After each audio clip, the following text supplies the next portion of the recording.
لا إله إلا الله لا حول ولا قوة إلا بالله أشهد أن لا إله إلا الله وحده لا شريك له وأشهد أن محمدا عبده ورسوله لا نبي بعده ونصلي ونسلم على سيدنا محمد بن عبد الله أما بعد أعوذ بالله من الشيطان الرجيم بسم الله الرحمن الرحيم خذ من أموالهم صدقة تطهرهم وتزكيهم بها. Pada kajian subuh ini kita bahas tentang zakat. Yang pertama, dari pengertian zakat itu artinya menurut bahasa adalah tumbuh atau berkembang atau juga bersih, suci dan baik. Itu menurut bahasa itu. Sedangkan menurut istilah zakat itu artinya adalah harta yang dikeluarkan atau sejumlah harta yang diwajibkan oleh Allah untuk dikeluarkan, diserahkan kepada orang-orang yang berhak untuk menerimanya. Di dalam Al-Quran, lafaz atau kata zakat kadang menggunakan infak, kadang juga menggunakan sedekah, kadang juga langsung menggunakan lafaz zakat. Contoh di Quran surah At-Taubah ayat 103 dengan menggunakan sedekah. Khudh min amwalihim shadaqatan tutahhiruhum. Maka maknanya di situ adalah zakat. Ambillah dari harta mereka sedekah, yaitu zakat atau kekayaan. Tutahhiruhum wa tuzakkihim biha. Karena zakat itu untuk mensucikan dan membersihkan dari harta mereka. Kadang juga zakat menggunakan lafaz infak, seperti dalam Quran, ya ayyuhalladzina amanu anfiqu min thayyibati ma razaqnakum. Hai orang-orang yang beriman, itu anfiqu min thayyibati, maka sabtu, maka keluarkanlah infak dari apa yang hasil usahamu. Di situ artinya adalah zakat. Terkadang juga Quran menggunakan lafaz langsung pada lafaz zakat. Wa yuqimunas shalah wa yu'tunaz zakah. Namun di dalam realitas masyarakat, lafaz zakat, infak, sedekah itu berbeda. Sehingga biasanya ada badan jis, zakat, infak, dan sedekah. Persamaannya sama-sama mengeluarkan harta. Itu persamaannya. Sedangkan perbedaannya Yang pertama dari segi hukum. Zakat hukumnya wajib. Infak sedekah hukumnya sunnah. Itu dari segi hukum. Zakat hukumnya wajib. Infak sedekah hukumnya sunnah. Dari segi jumlah yang dikeluarkan, zakat sudah ditentukan, tergantung zakat apa yang akan dikeluarkan. Zakat mal dikiaskan kepada emas dan perak. Sedangkan zakat pertanian itu ada yang menyebut 700 kilogram. Itu ketika sudah menjadi beras. 1.400 kilo ketika masih dalam bentuk gabah. Jadi sudah ditentukan berapa yang harus dikeluarkan. Zakat mal 2,5%. Zakat pertanian kalau tak ada hujan 10%. Kemudian kalau irigasi berarti 5%. Kalau Syiah beda lagi. Zakat mal Syiah itu mengkiaskannya ke pertanian. Kalau Bapak Ibu bekerjanya menggunakan ongkos 5%. Kalau tidak menggunakan ongkos jalan kaki 10%. Khawatir Bapak Ibu akan mengambil pendapat yang ini, zakat malnya. Jadi zakat malnya tidak 2,5% kalau Syiah. Tergantung ongkos atau tidak. Dikiaskannya kepada pertanian. 5% kalau menggunakan ongkos jalan kaki. Kalau Bapak Ibu itu jalan kaki maka 10% itu. Itu zakat yang harus dikeluarkan. Bentuknya zakat bisa bentuknya makanan pokok kalau zakat fitrah, bisa juga bentuknya adalah harta jika zakat mal. Bisa juga bentuknya adalah hewan jika zakat peternakan. Bisa juga bentuknya adalah perkebunan, buah-buahan. Jika itu adalah zakatnya zakat perkebunan, itu hasil dari perkebunan. Jadi tergantung pada hasil zakat kita itu yang akan dikeluarkannya apa itu. Itu. Jadi hasilnya apa? Model buah-buahan itu yang harus dikeluarkan syaratnya milik sendiri. Jangan tidak ada kaitan dengan yang lain. Model emas itu 85 gram karena dikiaskan kepada dinar itu 2,5%. Kalau pertanian itu bersih 700 kg nisabnya. Kalau masih ada kulitnya gabah 1.400. Kalau kambing 40 sampai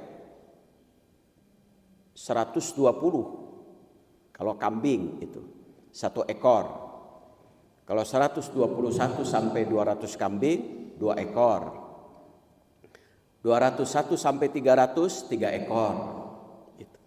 401 sampai 500 5 ekor.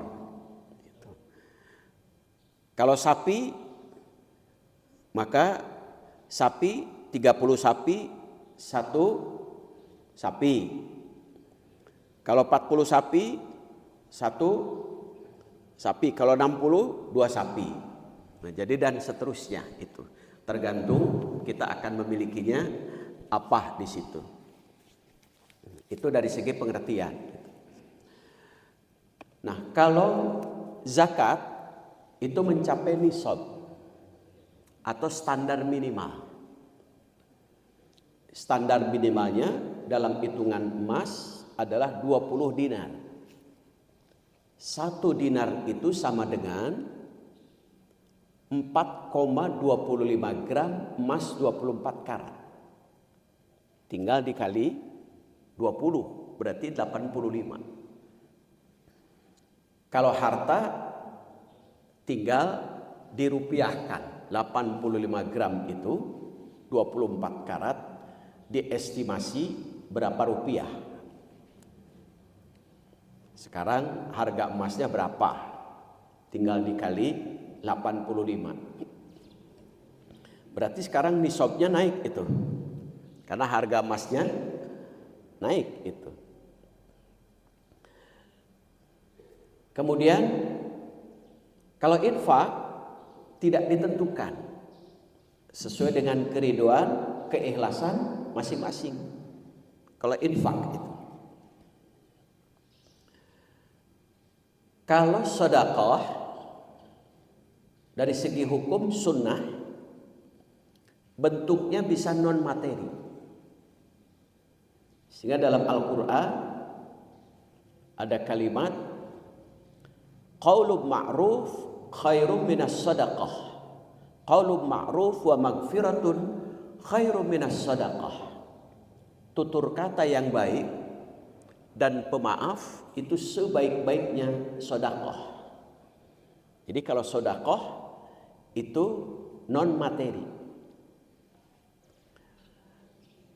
Setiap tulang rusuk kita harus disedekahi. Wa kullu tasbihatin sedekah. Tasbih kalimat subhanallah adalah sedekah. Wa kullu tahmidatin sedekah. Kalimat tahmid adalah sedekah. Wa kullu tahlilatin sedekah. Tahlil juga sedekah. Takbir juga sedekah. Bahkan sholat duha pun adalah juga sedekah untuk tulang rusuk kita. Jadi itu adalah sedekah itu. Jika sedekah itu dari segi makna. Dari segi hukum wajib zakat, makanya bagi orang yang tidak mengeluarkan zakat ancamannya dalam Quran surah At-Taubah ayat 34-35. Ayat 34, walladzina yaknizuna adz-dzahaba wal fiddata. Orang-orang yang menyimpan aset. Dulu asetnya itu harga mewah, itu harta mewah, emas dan perak. Kalau sekarang bisa jadi tabungan, bentuk deposit, saham, atau bentuk-bentuk yang lain. Itu kalau sekarang. Nah, wala yunfikunaha fi sabilillah. Orang yang menyimpan aset kemudian sudah mencapai nisab, tidak punya kemauan untuk bayar zakat, maka kata Allah, fabashshirhum bi'adzabin alim. Kabarkan kepada mereka azab Allah yang sangat pedih. Bagaimana azab Allah bagi orang yang tidak mengeluarkan zakat? Yauma yuhma 'alaiha fi nari jahannama fatukwa biha jibahuhum wa junubuhum wa zuhuruhum. Pada hari kiamat nanti, orang-orang yang tidak mau mengeluarkan zakat padahal sudah mencapai standar minimal atau nisab, di Quran At-Taubah ayat 35-nya, maka Allah akan giring ke dalam api neraka jahanam dan Allah akan bakar keningnya, lambungnya, dan punggungnya. Harta yang tidak dikeluarkan, misalkan harta 2,5%, kan kalau tidak dikeluarkan pada saat di dunia harta ini diam, 2,5% ini. Diam, tidak bisa bicara. Pada saat nanti di akhirat 2,5% itu bisa bicara. Apa bicaranya? Hadza ma kanaztum li anfusikum. Inilah harta yang kau simpan hanya untuk dirimu sendiri. Sambil dibakar kening, punggung, dan lambungnya. Sambil harta itu mengatakan, inilah harta yang kau simpan hanya untuk dirimu sendiri. Itu hukuman bagi orang yang tidak mengeluarkan zakat padahal dia sudah mencapai nisab itu atau standar minimal. Kira-kira kalau sekarang nisabnya dalam bentuk uang 85 gram, harga emasnya berapa sekarang? 3 juta. 2,5 juta. 2,5 juta dikali 85. Jadi berapa? 212 juta. Berarti kalau Bapak Ibu punya tabungan, punya deposit 212 juta. Misalkan hari ini punya tabungan, hari ini tanggal 15 Februari. Atau kita punya uangnya mundur 15 Februari tahun 2025. Berarti hari ini sudah masuk terakhir jatuh tempo. Sudah haul 1 tahun. Maka 212 juta diambil 2,5%. Berapa itu? Yang 10%-nya saja kan 20 juta ya. 20 juta lebih. Yang 5%-nya 10 juta, 2,5%-nya berarti sekitar 5 juta lebih. Maka dari 212 juta itu keluarkan hari ini terakhir. Kalau punya uangnya 2026 tanggal 15 Februari. Berarti 5 juta lebih. Boleh dilebihkan 10 juta? Boleh. Minimal standar minimalnya 5 juta lebih. Karena 2,5% itu. Berarti kalau tidak dikeluarkan 5 juta ini diam. Ya kan di dunia. Pada saat nanti di akhirat 5 juta ini akan mengatakan sambil membakar orang pemiliknya itu. Hadza ma kanaztum li anfusikum. Inilah harta yang kau simpan hanya untuk dirimu sendiri. Itu ancamannya dalam Quran surah At-Taubah ayat 34 dan 35. Itu ancaman bagi orang yang tidak mengeluarkan zakat mal. Itu. Sekarang zakat itu ada 2. Ada zakat fitrah, ada zakat mal. Zakat fitrah, kita bahas dulu zakat fitrah. Inna zakatal fitri tajibu bi idraki juz'im min Ramadan. Itu di antara pendapat para ulama bahwa zakat fitrah itu adalah wajib. Itu kalau sudah masuk bulan Ramadan. Berarti sah mengeluarkannya sejak hari pertama di bulan Ramadan. Karena zakat fitrah itu zakat setelah buka puasa. Jadi Bapak Ibu boleh mengeluarkan zakat fitrah itu di malam kedua bulan Ramadan. Kan kalau kebiasaan kita nyedek ke akhir. Boleh di malam kedua setelah kita buka puasa. Karena artinya fitrah itu di malam kedua. Karena fitrah itu zakat yang dikeluarkan setelah buka puasa di bulan Ramadan. Itu. Maka boleh dikeluarkan malam kedua. Itu. Jangan malam pertama, kalau malam pertama belum buka puasa. Itu. Jadi boleh itu dikeluarkan. Kemudian ada juga pendapat inna zakatal fitri yasihhu ikhrajuha biyaumin au yaumaini qabla yaumil id.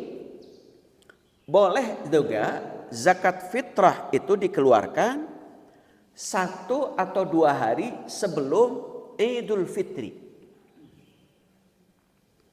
Itu yang kedua pendapatnya. Ini kebiasaan ini, mengambil pendapat ini kebanyakan ini. 1 hari atau 2 hari sebelum Id itu.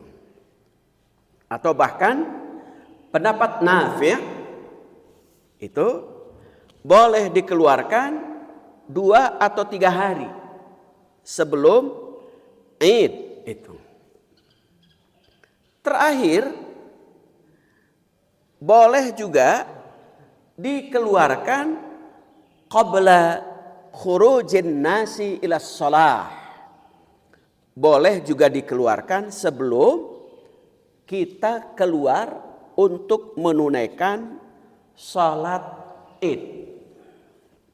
Itu sudah ending itu berarti. Sekarang kita telusuri. Berarti ada 3 pendapat. Kita telusuri. Yang pertama, pendapat malam kedua. Yang kedua adalah 3 hari, 2 hari, atau 1 hari sebelum Id. Yang ketiga, sebelum kita keluar itu untuk menunaikan salat Id. Ternyata pendapat dari 3 itu yang 2 dititipkan kepada amilin, lembaga zakat. Yang 1 sebelum sholat Id langsung kepada mustahik. Gitu. Karena kalau dititipin ke amilin sebelum Id, amilin masih sibuk itu. Nanti sholatnya kapan itu amilinnya? Jadi kalau Bapak Ibu akan menitipkan ke badan amil zakat, dari sini misalkan ada badan amil zakat, maka kalau ingin dititipkan maksimal 1 hari sebelum Id, maksimal itu. Atau lebih bagusnya itu pada saat malam kedua.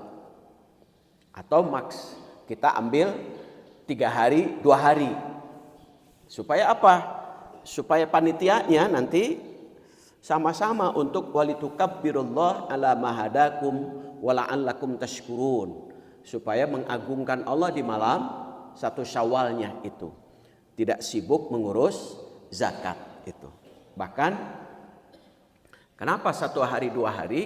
Supaya termakan oleh mustahik. Nah sekarang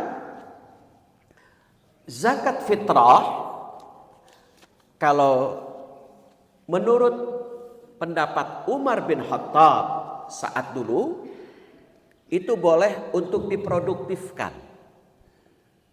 Kenapa? Karena asbabul wurud, hadis pada saat itu harus selesai dikeluarkan karena kekhawatiran saat dulu ada yang 1 Syawal di Idul Fitri ada orang yang menangis karena sebab tidak ada makanan. Itu kalau sekarang semua rumah sudah ada makanan. Kupat itu sudah ngegantung. Kalau sekarang plus dagingnya sudah ada, ditambah dengan opor ayam. Maka boleh zakat fitrah itu diproduktifkan. Untuk apa? Pendidikan, kesehatan, kemudian untuk kegiatan itu pendidikan, kesehatan, dan kemiskinan. Sehingga bentuknya pemberian modal. Jadi kalau Umar bin Khattab pesan kepada mereka, tahun ini kau sebagai mustahik, tahun depan harus muzakki. Sehingga di zaman Umar turun mustahiknya itu, kemudian setiap tahun bertambah muzakinya. Kalau di kita tambah muzaki atau tambah mustahik? Tambah mustahik. Zaman Umar muzaki tambah, mustahik turun. Karena pesan Umar, tahun ini mustahik, tahun depan muzaki. Itu. Sehingga dikumpulkan orang-orang yang mustahiknya itu. Dikumpulkan, kemudian Umar bin Khattab satu persatu nanya, kau punya kemampuan apa? Kebanyakan kalau dulu dua kemampuan, peternakan dan perkebunan. Kalau dulu, sehingga Umar bin Khattab memberikan modalnya beli kambing, beli unta, beli sapi. Jadi kailnya itu yang diberikan oleh Umar bin Khattab. Kemudian dibina. Makanya syarat mustahik yang diproduktifkan itu, mustahiknya mau untuk dibina. Itu. Kalau tidak mau dibina, berarti dia tidak memenuhi syarat untuk menjadi mustahik, sekalipun dia fakir miskin. Kenapa? Targetnya adalah menjadikan dirinya mustahik meningkat menjadi muzaki. Itu luar biasa itu. Kecuali kalau orang-orang yang sudah tua renta, baru itu sifatnya konsumtif. Itu sifatnya. Kalau sudah tua renta itu secara garis besar zakat fitrah dikeluarkannya, waktunya. Sekarang anak yang masih dalam kandungan. Ini dalam hadis dari Ibnu Umar, berarti Abdullah Ibnu Umar. Qala farada Rasulullah sallallahu alaihi wasallam zakatal fitri sa'an min tamrin aw sa'an min sya'irin 'alal 'abdi wal hurri wal dzakari wal unsa was sagiri wal kabiri minal muslimin. Menurut hadis ini, zakat fitrah itu wajib bagi yang pertama adalah hamba sahaya, kemudian orang-orang yang merdeka, baik itu laki-laki maupun perempuan, kemudian anak kecil, anak-anak, kemudian dewasa dari kalangan orang Islam. Bahkan dalam hadis dari Utsman bin Affan, Rasulullah Shallallahu Alaihi Wasallam menyebut, kana yu'ti shadaqatal fitri anis sagiri wal kabiri wal hamli. Jadi zakat fitrah itu wajib bagi anak kecil, dewasa, dan bayi yang masih dalam kandungan. Itu hadis dari Utsman bin Affan. Itu zakat fitrah. Ini baru bab zakat fitrah. Jadi yang hamil itu tetap dikeluarkan zakat fitrahnya. Itu. Yang hamil, barangkali ada yang putri bapak atau ibu, ada yang hamil, maka zakat fitrahnya tetap dibayar. Walaupun anak itu masih dalam kandungan. Itu hadis dari Utsman bin Affan sanadnya itu. Sekarang yang ketiga, siapa yang berhak menerima zakat fitrah? Yang berhak menerima zakat fitrah. Ada dua pendapat ini. Pendapat yang pertama, inna zakatal fitri la tusarrifu illa lil fuqara'i wal masakin wa la yajuzu i'ta'uha liman adahuma min mustahiqqin zakah. Zakat fitrah itu tidak boleh diberikan kecuali kepada fakir miskin saja, dan tidak boleh diberikan kepada selain fakir miskin dari mustahik lain. Itu. Ini pendapat yang pertama. Mustahik zakat fitrah itu pendapat yang pertama hanya dua, yaitu fakir dan miskin. Pendapat yang pertama. Mengambil hadis dari Abdullah ibnu Abbas. Qala farada Rasulullah sallallahu alaihi wasallam zakatal fitri tuhratan lis-saimi minal lagwi war rafasi wa tu'matan lil masakin. Bahwa zakat fitrah itu sebagai pembersih bagi yang berpuasa.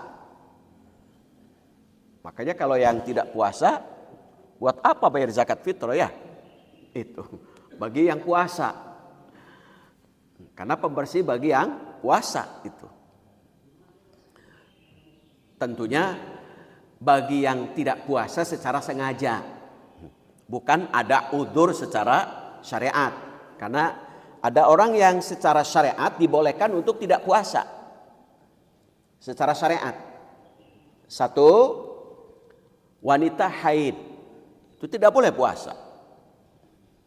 Yang kedua, wanita yang sedang nifas. Yang ketiga adalah orang tua renta, sudah lanjut, tidak mampu, tidak kuat untuk puasa. Yang keempat, orang yang sakit, yang kemungkinan menurut dokter sembuhnya kecil, sangat kecil kemungkinan untuk sembuh.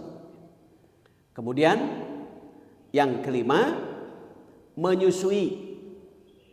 Yang keenam, hamil. Yang ketujuh, musafir. Yang kedelapan, orang yang hilang akal. Itu, yang kedelapan itu. Kemudian yang kesembilan, sakit. Maka kalau ingin tidak puasa, tinggal pilih salah satunya. Itu. Boleh hilang akal mendadak. Satu Ramadan hilang akal. Boleh tidak puasa itu. Itu. Kalau tidak ingin puasa itu.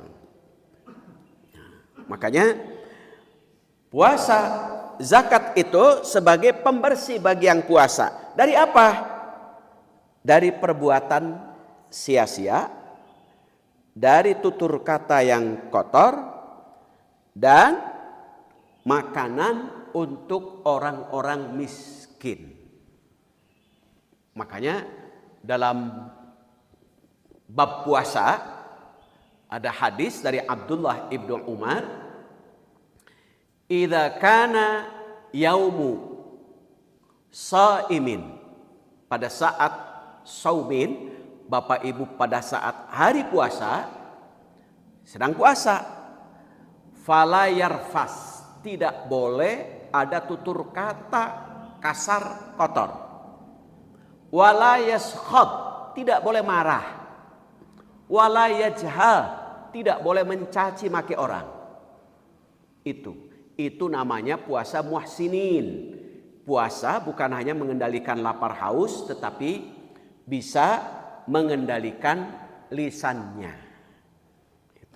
Makanya karena terbiasa bahasa-bahasa yang kotor, sewaktu-waktu tidak sadar keluar basah kotor, maka pembersihnya adalah zakat fitrah. Itu. Kalau begitu nggak apa-apa keluar kata-kata kotor. Jangan, nanti kan dibersihkan oleh zakat. Jangan. Itu sengaja namanya itu. Zakat fitrah itu. Makanya menurut hadis ini zakat fitrah mustahiknya dua. Satu fuqara, fakir. Yang kedua miskin. Itu. Yang kedua, ini pendapat yang kedua kebanyakan diambilnya. Dari masjid ke masjid itu mayoritas. Wa minhum, menurut sebagian para ulama, inna zakatal fitri naw'um minaz zakah fayakunu mustahiqquha ma sabata fil Qur'an. Sungguh zakat fitrah itu adalah termasuk jenis zakat yang berarti mustahiknya sebagaimana yang sudah ditetapkan dalam Al-Quran, yaitu satu, innamas sadaqatu lil fuqara, satu fuqara, dua masakin, tiga amilin, empat mu'allaf, lima riqab, enam gharimin, tujuh sabilillah, delapan ibnu sabil, delapan mustahik itu. Sekarang kita artikan satu persatu. Siapa sih fakir, miskin dan sebagainya itu? Kita artikan. Ini yang kebanyakan kita pakai ini. Walaupun ada juga masjid yang memakainya. Zakat fitrah itu hanya dua, fuqara dan miskin. Karena zakat fitrah itu yang disebut mustahik itu adalah ketika di rumahnya tidak ada makanan pokok. Beras tidak punya. Itu mustahik zakat fitrah. Beda dengan zakat mal. Kalau zakat mal kekurangan uang atau tidak punya uang untuk memenuhi kebutuhan hidup. Itu seperti untuk membeli makanan pokok. Kalau sekarang rumah mana yang tidak ada makanan pokok, yang ada kupatnya sudah gantung, itu yang ada itu. Nah, sekarang siapa fuqaraul masakin? Fuqara yang disebut fakir adalah ibaratun an faqdi ma yahtaju ilaih wal faqiru aswa'u halan wa asyaddu hajatan minal miskin. Yang sebut fakir adalah gambaran tidak mendapatkan sesuatu. Fakir itu amat sengsara hidupnya dan lebih susah daripada orang miskin. Jadi fakir itu lebih miskin itu daripada orang miskin. Karena sangat susah. Fakir itu dalam bahasa Arab, fakir itu ya pekerja keras sampai tulangnya patah karena sebab ya bekerja. Tapi dari pekerja keras itu gajinya atau penghasilannya tidak mencukupi, bahkan kurang untuk memenuhi kebutuhan pokok. Itu fakir. Maka tugas siapa fakir itu untuk mencari fakir? Amilin nantinya. Amilin itu kalau bisa ada, menurut Yusuf Qaradawi, ada home visit, mencocokkan data. Benar gak dia fakir? Kategorinya kan kalau di kita fakir miskin disatukan. Padahal beda. Fakir itu lebih susah. Mana yang kategori fakir? Itu fakir. Ada juga yang mengartikan fakir itu tidak punya pekerjaan. Tapi dia punya kewajiban memenuhi kebutuhan pokok kepada keluarganya. Jadi itu dikelompokkan oleh amil. Ini fakir, ini miskin. Maka sudah dikelompokkan itu. Home visit dicocokkan. Kenapa? Karena kadang-kadang ada data dari tahun 90-an di print ulang, setorkan ke DKM. Ini data mustahik. Jadi sehingga mustahik abadi itu. Bisa jadi dia sudah rubah ekonominya itu. Jadi jangan menjadikan mustahik abadi itu. Fakir itu.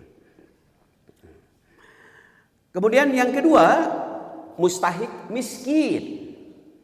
Siapa miskin?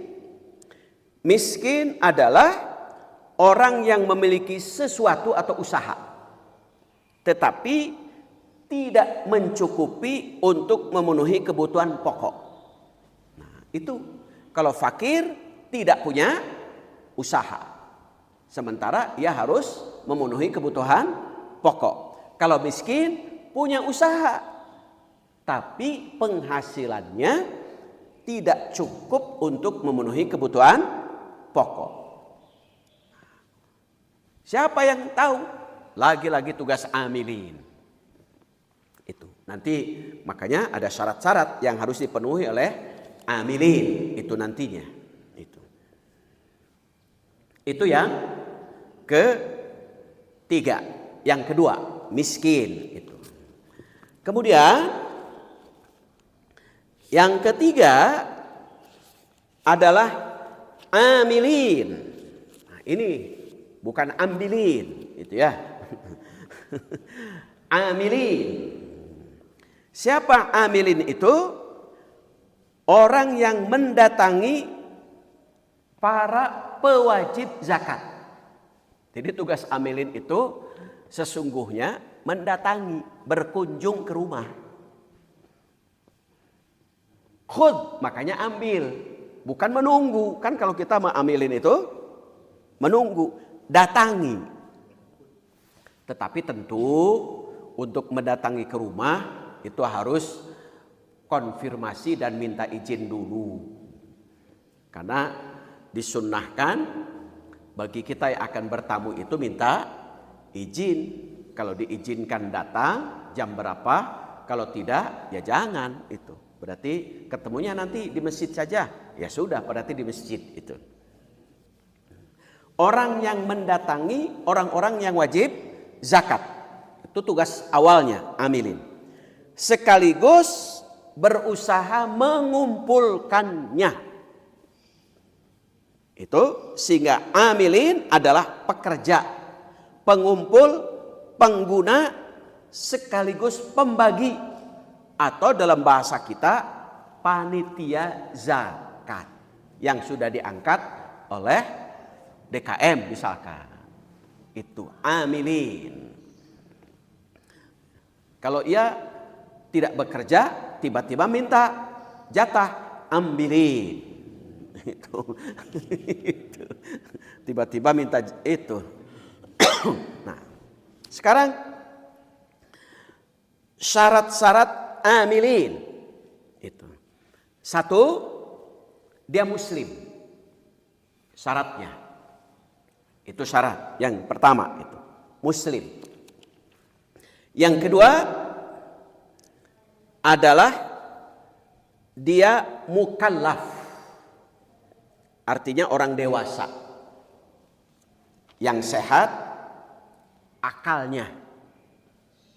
Jangan diangkat yang hilang akal. Bahaya nantinya itu.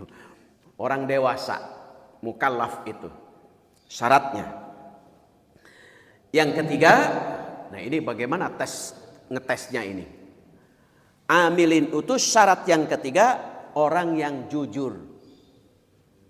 Ini yang berat ini. Bagaimana cara untuk mengetahui dia jujur dan tidaknya ini? Ya tentu tetangga lebih tahu itu. Kalau Umar bin Khattab, kalau ingin mengangkat seseorang itu, nanyanya ke tetangga itu. Makanya, Umar, saya harus milih siapa? Punya tetangga nggak? Punya. Tanya ke tetangganya. Kira-kira kata tetangganya gimana orang itu? Itu. Jadi nanyanya ke tetangga itu. Jujur. Jujur itu apa? Kesesuaian antara isi hati, tutur kata, dan perbuatan. Itu jujur itu. Kenapa?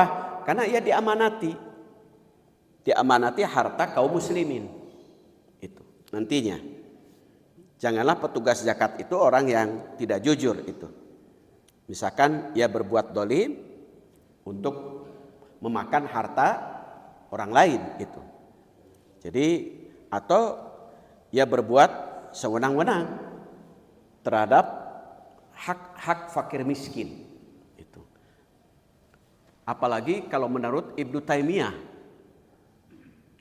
ketika bapak ibu makan, kemudian makanan itu tidak habis, dibuang makanan itu.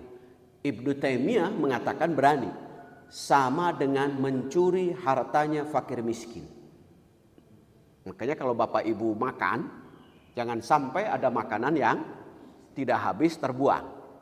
Kata Ibnu Taimiyah, sama dengan mencuri hartanya fakir miskin. Itu. Di luar sana banyak yang butuh, kita malah membuang. Gitu. Yang ketiga, yang keempat, mengetahui hukum-hukum zakat. Berarti amilin itu ada pelatihan, ada daurah itu. Kalau bisa ada pelatihan supaya tahu ilmunya itu. Tidak hanya bekerja tanpa diiringi dengan ilmu itu. Tahu ilmunya. Nah, para ulama mengatakan dengan paham hukum zakat, karena ia akan diserahkan harta kaum muslimin itu. Sehingga kalau ia mengetahui ilmunya, maka zakat itu akan dibagi, akan dipungut, akan berbuat bekerja sesuai dengan ilmu. Itu. Yang kelima, syaratnya mampu melaksanakan tugas. Syaratnya mampu melaksanakan tugas. Jadi kalau amilin mengangkat jangan yang malas. Tuh ambil di rumah si A. Malas, suruh ke sini aja. Jangan itu. Jangan. Kalau bisa seperti bank gitu ya. Ada gerai. Jadi membuka misalkan di masjid ada gerai. Kalau bank kan sekarang ke sekolah-sekolah juga mobil itu menjemput bola itu. Kalau kita juga jamaahnya, tapi tentu ketika menjemput bola lagi-lagi adab bertamu harus digunakan untuk minta izin itu, adab bertamu itu. Kemudian mengangkat itu dari kerabat, itu boleh dari kerabat. Jadi dari kerabat itu bisa kerabat dekat, bisa juga kerabat jauh. Itu. Kenapa dari kerabat? Karena kalau diangkat dari orang-orang yang kita tahu, dia orang yang mengangkatnya tahu. Jujur tidak itu nantinya. Bukan tiba-tiba ada orang asing diangkat. Nah itu bahaya juga itu. Jadi untuk antisipasi ini. Yang ketujuh, amil zakat disyaratkan itu adalah laki-laki. Walaupun ada juga yang membolehkan perempuan itu. Kenapa ia mensyaratkan laki-laki? Karena khawatir kalau ibu-ibu suaminya ada yang melarang itu. Suaminya ada yang melarang. Kalau suaminya mengizinkan, monggo, silakan menjadi amilin. Karena amilin itu nantinya banyak budak gidik nantinya. Khawatir budak gidik tapi masak enggak. Pulang ke rumah pipaseaeun itu. Hayu batur diurus, suami enggak diurus. Nantinya ribut nantinya itu. Maka kalau ibu ditugaskan oleh Pak DKM sebagai amilin, dipastikan rumah sudah tersedia makanan itu. Jadi la tudarru, jangan membuat marah kepada suami. Jangan membuat jengkel kepada suami. Bikin suami itu tenang, nyaman dan enak. Itu luar biasa itu. Kemudian disyaratkan amilin adalah orang yang merdeka. Kalau sekarang merdeka tidak ada hamba sahaya ya. Kalau sekarang itu merdeka tidak ada hamba sahaya itu. Makanya di sini haknya dalam hadis riwayat Abu Daud, la tahillus sadaqah li ghaniyin. Tidak halal sedekah bagi orang kaya kecuali 5 hal. 1, tidak boleh kita bersedekah kepada orang yang kaya, tidak boleh zakat kepada orang yang kaya, kecuali 5 hal kita boleh beri. 1, siapa orang kaya tapi ia sedang berperang di jalan Allah, berjuang di jalan Allah, boleh itu menerima zakat. Yang kedua, karena dia menjadi amil zakat. Walaupun dia kaya, tapi statusnya sebagai amil, boleh menerima zakat. Itu. Yang ketiga, orang yang berhutang. Bisa jadi dulunya dia kaya raya, pengusaha bangkrut, meninggalkan hutang, maka dia sebagai mustahik. Itu apalagi kalau hutang-hutangnya bisa dibayar oleh zakat, luar biasa itu. Minimal hutang-hutangnya itu dibayar supaya tidak berbunga di zakat itu. Yang keempat, orang yang membeli barang sedekah dengan hartanya. Jadi membeli barang sedekah dengan hartanya. Jadi barang sedekah tapi dengan hartanya. Itu boleh, itu dapat. Yang kelima, tetangga yang miskin lalu ia bersedekah kepada orang yang miskin itu, maka dihadiahkan kembali kepada orang yang kaya. Itu boleh itu. Bahkan kalau Rasulullah SAW dulu itu orang yang kaya pelit itu dijadikan sebagai mustahik itu. Supaya apa? Malu. Terus dikasih, malu sendiri, akhirnya jadi muzaki akhirnya itu. Jadi kalau pada saat dulu di zaman Rasulullah SAW itu, nah itu baru amilin itu. Sampai sini dulu ada yang tanyakan. Memang pembahasan zakat panjang, tidak mungkin satu kali itu. Ada yang belum jelas? Silakan Bapak Ibu. Jelas semua? Masya Allah, luar biasa. Teruskan atau gimana?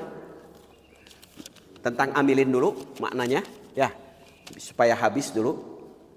Kemudian yang ketiga, yang keempat, mu'allaf. Mu'allaf ini ada beberapa makna. Satu yang disebut mu'allaf adalah kelompok orang yang belum masuk Islam, yang diharapkan untuk cenderung masuk Islam. Belum masuk, tetapi dia cenderung termotivasi untuk masuk Islam, maka boleh. Ada tanda-tanda atau gejala mungkin termotivasi, belum masuk Islam. Yang kedua, mu'allaf itu adalah orang yang kafir diharapkan beriman dengan cara menjinakkan hatinya serta mendekatinya.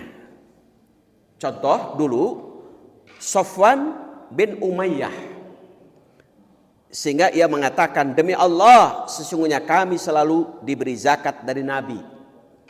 Padahal ia, Safwan bin Umayyah itu orang yang paling aku benci, kata Umayyah itu. Rasulullah itu orang yang paling aku benci, kata Safwan itu.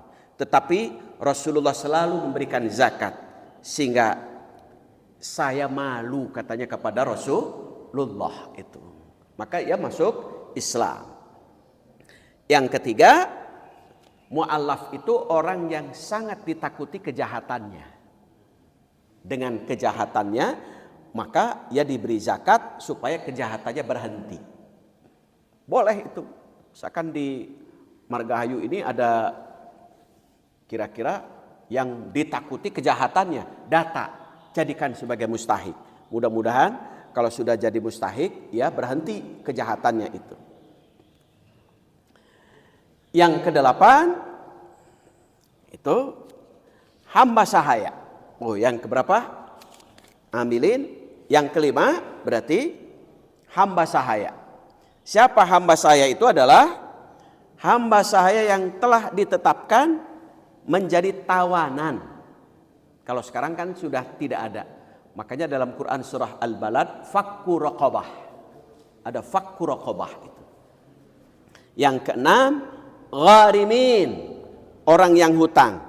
Mereka yang mempunyai tanggungan hutang dan tidak mampu untuk membayarnya karena dinyatakan pailit, bangkrut.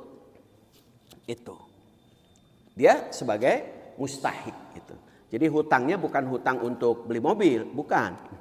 Bangkrut, pailit, dia tidak mampu untuk bayar. Gitu. Yang ketujuh, sabilillah, yaitu seluruh kepentingan umat Islam demi tegaknya agama Allah serta kepentingan negara Islam. Seperti masjid, para ulama, para ustadz, itu adalah masuk kategori sabilillah itu. Karena dia apa? Karena kepentingannya dia mengajarkan ilmunya untuk kepentingan masyarakat itu. Yang terakhir Ibnu Sabil. Yang termasuk Ibnu Sabil adalah orang yang terputus dalam perjalanan dan tidak memiliki sesuatu atau bekal untuk meneruskan perjalanannya, sekalipun dia itu kaya di kampungnya, tetapi dia fakir dalam perjalanan. Ini makna dulu. Karena dulu belum ada ATM, belum ada QRIS itu.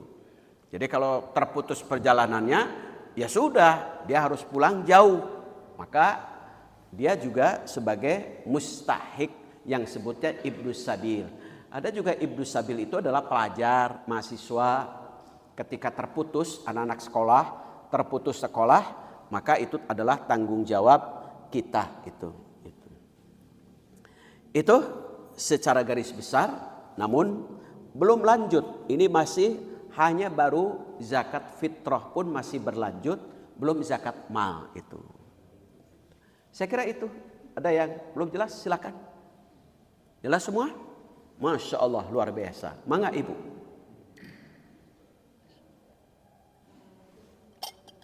Waalaikumsalam warahmatullahi wabarakatuh.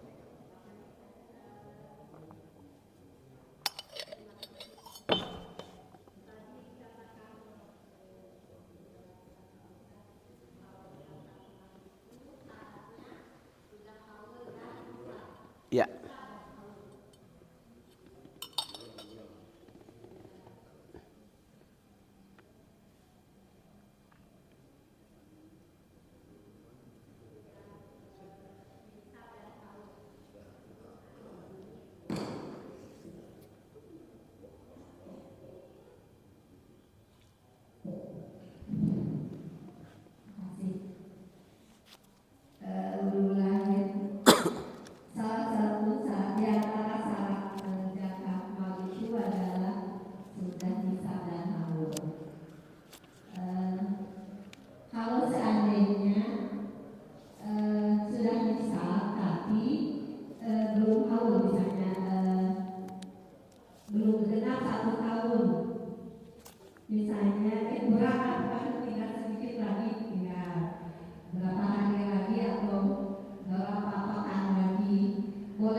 Ya.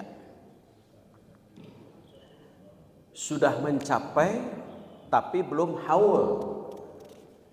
Kalau menurut syarat dari fikih memang harus haul 1 tahun pas. Tapi ketika ibu mengestimasi bahwa nisabnya itu tidak terganggu sebelum haul dan sudah mencapai haulnya tidak terganggu, misalkan tidak ada keperluan-keperluan yang mendesak, maka boleh untuk dikeluarkan walaupun sebelum mencapai haul, dipercepat itu. Tetapi pastikan bahwa nisabnya itu tidak terganggu. Kenapa harus haul? Karena khawatir di tengah perjalanan bisa jadi yang awalnya nisab berubah kurang dari nisab. Itu karena ada keperluan pokok, misalkan bisa untuk biaya sekolah atau untuk kesehatan, untuk yang lain, dari 212 juta menjadi 150, berarti kan ya tidak termasuk wajib zakat. Tapi kalau ibu memastikan mencapai nisabnya tidak terganggu dalam 1 tahun, bayar dulu, boleh, silakan. Itu. Tetapi kalau berkurang ya sudah, nggak apa-apa, keluarkan. Nanti kalau sudah keluarkan walaupun sudah tidak mencapai nisab, tapi Allah Maha tahu, bisa jadi pahala menjadi pahala infak itu. Apalagi kalau di zakat penghasilan, zakat profesi namanya, ada yang tidak mewajibkan tetapi mewajibkannya dengan bahasa infak wajib. Itu. Apa itu infak wajib? Infak dikeluarkannya tidak ditentukan, tapi wajib dikeluarkan. Itu namanya infak wajib. Ada juga profesi itu harus zakat profesi. Itu ada 2 penafsiran. Nanti kita bahas di zakat mal. Kalau zakat profesi ada yang menyebut zakat, ada yang menyebut infak wajib itu. Jadi silahkan saja ibu. Kalau pasti ibu akan mengeluarkan lebih cepat. Tapi jangan mengeluh.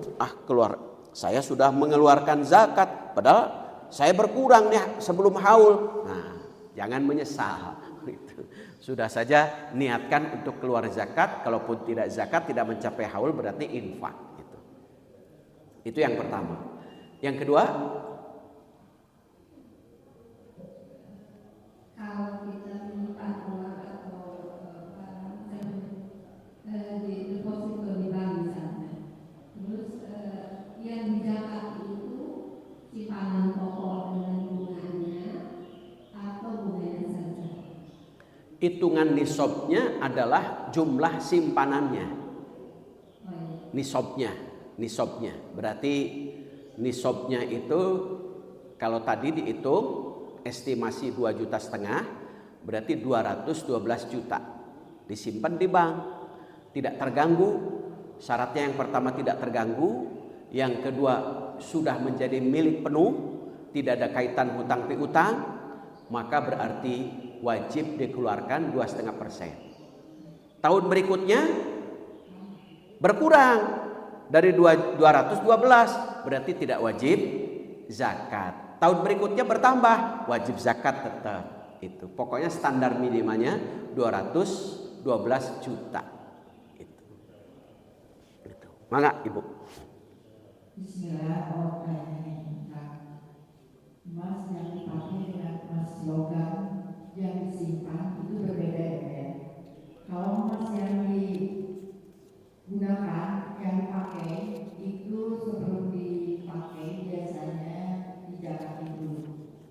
Nah, sekarang saya mau tanya, bila mana emas yang digunakan itu mencapai bisa 85 gram, yang pertama apakah itu harus dikeluarkan zakat setiap tahun? Yang keduanya,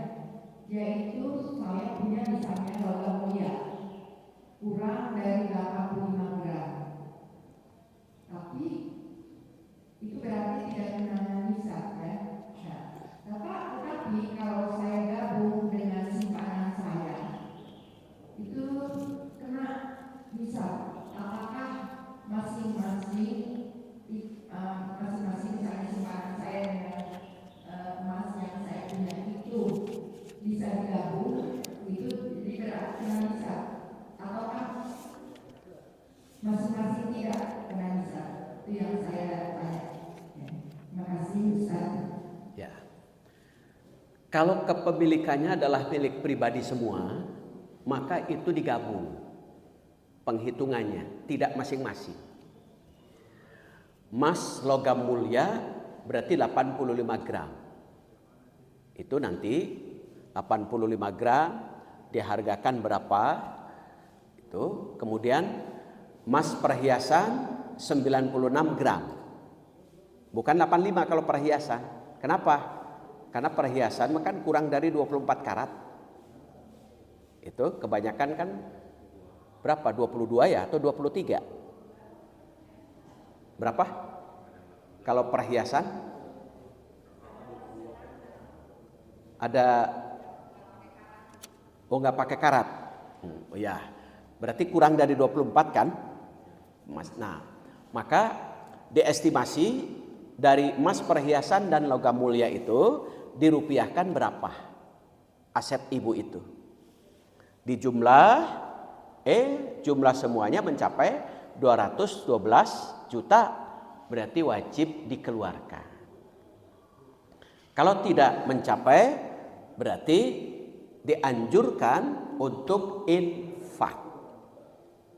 Itu untuk infak, sekalipun tidak mencapai, bukan zakat, tapi dianjurkan untuk dikeluarkan infaknya. Itu. Kalau emas sudah mencapai logam mulia 85 dengan perhiasan pasti sudah mencapai itu, mencapai nisab pasti. Kalau digabung itu lebih dari nisab. Maka kalau sudah mencapai 2,5% gabungan hitungannya itu. Kalau tidak mencapai, dianjurkan mengeluarkan infak. Itu. Saya kira itu. Karena dalam Quran itu surah Al-Baqarah 267. Ya ayyuhalladzina amanu anfiqu min thayyibati ma kasabtum. Maka sabtum itu artinya adalah setiap yang dihasilkan oleh manusia. Hasilnya adalah kekayaan. Kekayaan itu adalah yang disebut kekayaan itu dihasilkan kemudian disimpan. Maka itulah sebut kekayaan. Boleh digabung itu jumlahnya. Saya kira itu. Kalau itu milik pribadi. Kalau milik kepemilikan orang lain berarti dipisah. Atau emas misalkan punya tetapi masih dalam proses kredit, maka emas ini belum wajib, jangan dihitung. Yang masih kredit ini, yang sudah menjadi milik penuh yang dihitungnya. Itu. Yang menjadi milik penuh. Mobil direntalkan tapi masih proses kredit, maka tidak wajib zakat. Bayar hutang dulu itu. Setelah hutangnya beres, tidak ada kepemilikan milik penuh, maka mobil itu dipakai usaha, maka berarti wajib bayar zakat itu. Rumah kalau tidak dipakai, maka tidak dikontrakan, tidak ada niat untuk jual beli, maka tidak wajib zakat. Tapi kalau rumah itu dikontrakan, ada niat untuk bisnis, jual beli, maka wajib zakat itu. Sama dengan tanah. Beli tanah tapi niatannya untuk jual beli, maka berarti wajib zakat karena berkembang itu. Kalau tanah itu tanah mati, dipakai juga tidak, kemudian dijual juga tidak wajib zakat itu. Jadi digabung hitungannya, Bu. Ya, itu. Saya kira itu, Bu. Kalau misalnya kredit emas itu kena 100 gram misalnya, apakah harus dizakat? Tidak. Emas logam atau perhiasan? Logam mulia. Logam mulia 100 gram harus karena sudah melebihi nisab. Kalau 100 gram. Nisabnya kan 85, sudah melebihi. Itu. Itu kredit belum lunas. Oh, kredit belum lunas jangan. Tidak, kalau mau infak boleh itu. Kenapa? Dia tidak wajib zakat karena masih ada kaitan milik orang lain. Itu.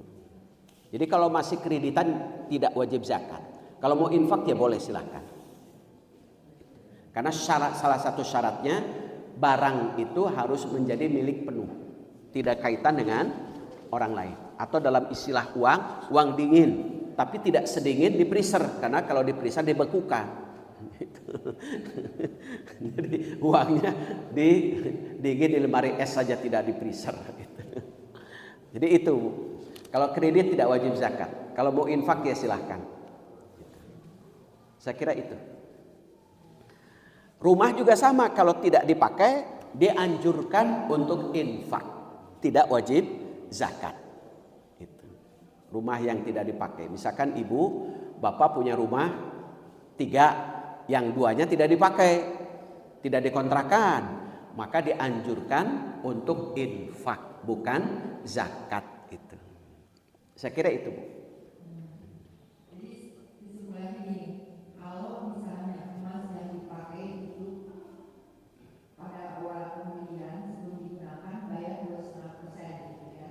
Setelah haul tetap ibu, setelah 1 tahun, bukan sebelum digunakan. Beli emasnya hari ini, ibu belum wajib zakat. Kalau beli emas hari ini, emasnya walaupun sudah mencapai nisab 96 gram, emas hari ini beli sudah mencapai nisab 96 gram, maka tunggu setahun. Setelah ibu emas yang utuh tetap jumlahnya 96 gram 1 tahun, maka berarti ibu wajib zakat. Jadi bukan berarti walaupun beli emas gram mau digunakan cincin misalnya tidak tidak zakat berarti ya. Dikeluarkan nanti, tapi ini hadisnya dari Abu Hurairah ketika ada ibu-ibu yang bawa anak kecil. Anak kecil itu biasa karena sangat sayangnya terhadap anak, ibu ini memakai perhiasan. Rasulullah Shallallahu Alaihi Wasallam bertanya, sudah dizakati belum? Belum, cepat bayar. Itu. Jadi emas perhiasan pun harus dibayar zakatnya. Tetapi kalau memenuhi syarat, 1 nisab, yang kedua itu haul. Jadi pakai saja dulu setahun, tetap jumlahnya mencapai nisab. Misalkan 100 gram, berarti dikeluarkan 2,5%. Ternyata sebelum 1 tahun sudah dijual kembali sebagian, tinggal 50 gram, berarti tidak wajib zakat itu. Itu kalau berkurang. Saya kira itu, Bu. Tapi kalau emasnya emas Jawa, zakat fitrah itu. Wajibnya itu zakat fitrah itu. Mas Joko itu zakat fitrah wajibnya. Saya kira itu, Bu. Jadi itu, Bu ya. Jadi tetap 1 tahun. Kalau berkurang jadi 50 gram di tengah perjalanan, berarti tidak wajib zakat, hanya dianjurkan untuk infak. Itu. Infak bisa jadi lebih besar daripada zakat. Itu. Saya kira itu, Bu. Ada lagi? Mangga Pak Haji.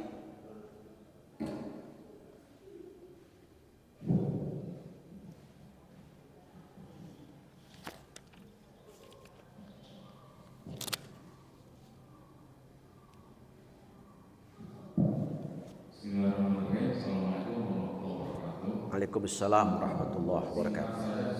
Saya anggota DPR gaji 250 juta per bulan, Ustaz. Ya kan? Sudah kena PPh, apakah wajib juga zakat, Ustaz? Anggota DPR. Ya. Waalaikumsalam. 150 juta setelah dikurangi kebutuhan pokok, maka kemudian disimpan misalkan 100 juta per bulannya. Berarti 100 juta dikali 12. Berarti 1,2. Berarti wajib zakat. tetapi hitungannya setelah dikurangi kebutuhan pokok. Itu kebutuhan ongkos, kebutuhan rumah, kebutuhan lain-lain. Ternyata yang masuk tabungan adalah 100 juta. Atau yang masuk tabungan 50 juta. 50 juta dikali 12. 600 juta.